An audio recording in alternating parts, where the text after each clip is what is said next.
গত বছরের তুলনায় বেকারত্বের সংখ্যা আরো বেড়েছে। চাকরির এই মন্দায় আপনি বিকল্প কিছু ভেবেছেন?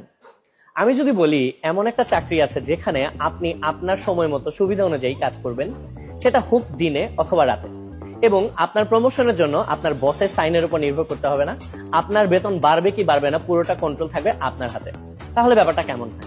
জি, ঠিকই ধরেছেন, আমি ফ্রিল্যান্সিং এর কথা বলছি। 2024 সালে এসেও ফ্রিল্যান্সিং শব্দটা শুনেননি বা ফ্রিল্যান্সিং সম্পর্কে জানেন না এরকম মানুষ খুঁজে বের করা একেবারে কঠিন।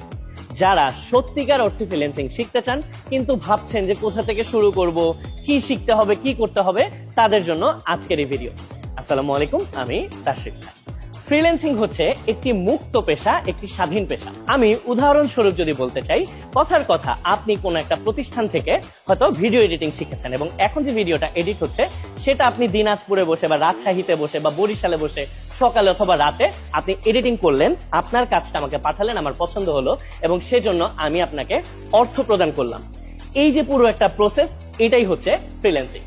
ফ্রিল্যান্সিং করে যদি আপনি অর্থ উপার্জন করতেই চান তাহলে শুরুতেই যা যা শিখতে পারেন তার কিছু সহজ এবং জনপ্রিয় উদাহরণ এখন আমি আপনাদেরকে দিচ্ছি। প্রথমেই বলবো photo editing, video editing, graphics designing, web designing, web developing, SEO. মাত্র ভিডিওতে যে কাজটা আপনারা দেখলেন এটা কিন্তু ভিএফএক্স এর কাজ, যে কাজটা আপনারা ফ্রিল্যান্সিং শেখার মাধ্যমেই রপ্ত করতে পারবেন।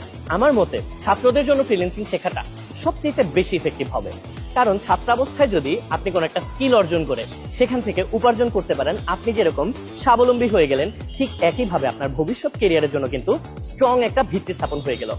আমি এরকম উদাহরণ দেখেছি, অনেক চাকরিজীবী আছেন যারা চাকরির পাশাপাশি ফ্রিল্যান্সিং করে বাড়তি উপার্জন করছেন। হয়তো তিনি 9টা 5টা চাকরি করছেন, অবসর সময়ে ফ্রিল্যান্সিং করে একটা বাড়তি উপার্জনের ব্যবস্থা করে ফেলেছেন। ফ্রিল্যান্সিং শেখার কিন্তু অসংখ্য মাধ্যম রয়েছে, এবং কেউ হয়তো তার কোনো ফ্রিল্যান্সার বন্ধুর থেকে শিখছে, কেউ বড় ভাই থেকে শিখছে, কেউ অনলাইন থেকে শিখছে, আবার কেউ ইউটিউব থেকে শিখছে। তবে আমি সাজেস্ট করব আপনারা এমন কোন একটি বিশ্বস্ত প্রতিষ্ঠান থেকে শিখুন যেখান থেকে আপনি রিয়েলি শিখতে পারবেন। তো গদবাধা কোর্সের ভিডিও দিয়ে আপনাকে শেখাবে তা কিন্তু না, আপনি লাইভ ক্লাসের মাধ্যমে ঘরে বসে প্রকৃতপক্ষে শিখতে পারবেন যদি আপনার ধৈর্য এবং আগ্রহ থাকে।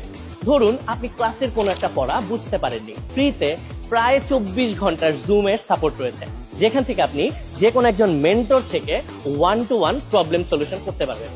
এখানেও একটি সিক্রেট গ্রুপ রয়েছে যেখানে তাদের হাজার হাজার সাকসেসফুল স্টুডেন্ট যারা এখন শিখছে বা শিখে ফেলে মার্কেট প্লেস থেকে খুব ভালো আয় করছে, তারাও কিন্তু আছে।